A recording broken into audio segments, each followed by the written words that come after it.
Kontra ilang miyembro ng akadim sa anti-fake news bill ni Senador Joel Villanueva. At kaunay makakausap natin live si Professor Danilo Araw, Associate Professor of Journalism ng UP Diliman. Professor Araw, good morning po. Welcome sa Unang Balita. Good morning, Prof. Anong nakikita po na... gusto ko lang malaman, meron ba umiiral ng batas at kailangan pa ba itong panibagong batas na naman sa fake news? Ang problema kasi, Igan, yung fake news talaga, hindi dapat batas ang mag-control dito. Hindi ito usapin ng court of law, kundi court of public opinion. Okay. Kaya kung usapin niya ng periodismo, o kaya kahit sa anumang social media platform, ang ugat talaga ng ating pakikibaka para masawata ang fake news ay yung self-regulation na tinatawag natin. Self-regulation. Parang nagsimula ito kampanya, no? Naglitawan iba-ibang partido, kanya-kanyang, di ba? Siyempre, inaano yung mga kandidato nila. Tsaka hindi na napigilan. Tsaka ang hirap niyan, hindi naman lahat ng nakakabasa Merong intelihenteng mag-assess, no? Kung ito ba ay tama o mali. Tama so, yun. paano ho? Ang issue rito ay yung media literacy tsaka media education. Kailangan talagang may conscious effort, hindi lang yung akademya, kundi yung media para magkaroon ng pagpapataas sa antas ng kamulatan, hindi lang sa mga periodista at manggagawa sa media, kundi pati na rin sa mga audience. In fact, yung think before you click, halimbawa, dito sa network na ito, ay isang magandang halimbawa ng self-regulatory mechanism kung saan hinahayaan mo yung mga responsableng owners at yung periodista na siyang maggawa ng inisyatiba para makatulong. Paano mo ipapatupad, Professor, yung self-regulation sa social media? Magandang punto yan. Di ba?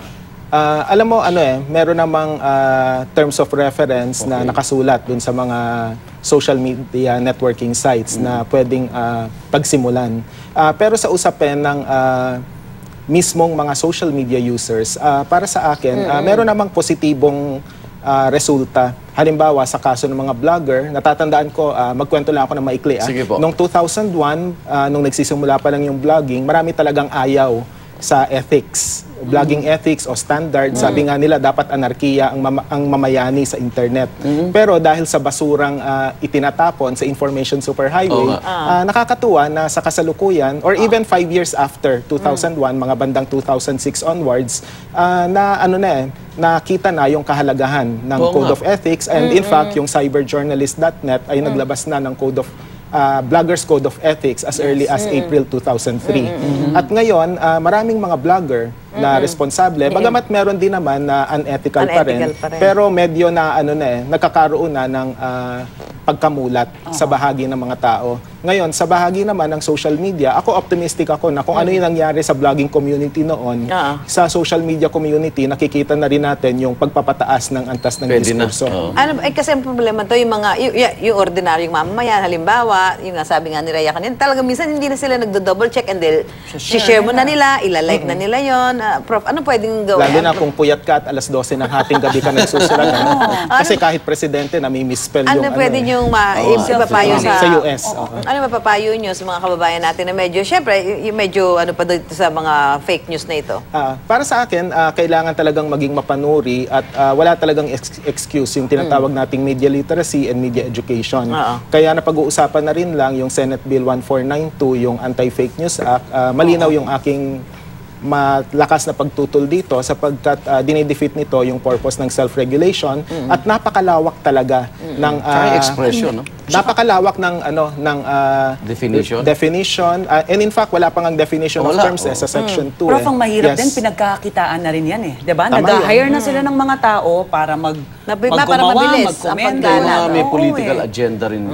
May army of trolls ka rin. Kaya yung maipapayo natin sa mga mamamayan, dapat talaga maging conscious dun sa ganitong klaseng dynamic dahil may kumikita talaga, tama kayo, sa fake news. May kumikita mula sa cyberbullying at trolling. Pero ang sagot dito ay hindi batas, kundi yung engagement dun sa court of public opinion na tinatawag natin. Pero maganda rin dito, netizen din nakakapansin na fake news, di ba? Tama Sila rin yung talagang aktibo rin na sumasagot. Tama yon. At saka yung engagement din ng media halimbawa. Totoo naman hindi perpekto ang media. May pagkakamali rin dito.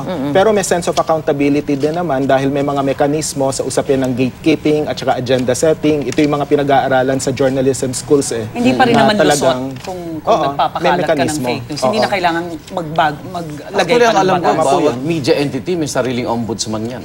Hindi lahat, Diba? kasi nga self-regulatory mechanism. Okay. And in fact, hindi naman lahat may code of ethics. Pero hindi naman ito nangangahulugan na unethical pagka wala kang code of ethics na Okay. internal. Sapagkat meron namang Universal Code of Ethics tulad ng Filipino Journalist Code of Ethics noong pang 1989. Nandyan din, yung mismong GMA7, may sariling Yeah. Code of Ethics yan sa pagkakaalam ko. At nandyan, kung ayaw mo sa Filipino Journalist Code of Ethics, you can refer to the Society of Professional Journalists Code of Ethics na ginawa naman sa Estados Unidos. Okay. Maraming mga pwedeng pagbatayan. Pero ang bottom line dito, babalikan natin yung turo ni Edmund Lambeth, yung doon sa kanyang libro na Committed Journalism, na merong 5 prinsipyo na periodismo na dapat nating isapuso bilang kapuso. Yung truth-telling, una. Okay. Pangalawa, yung justice o katarungan. Freedom o yung kalayaan.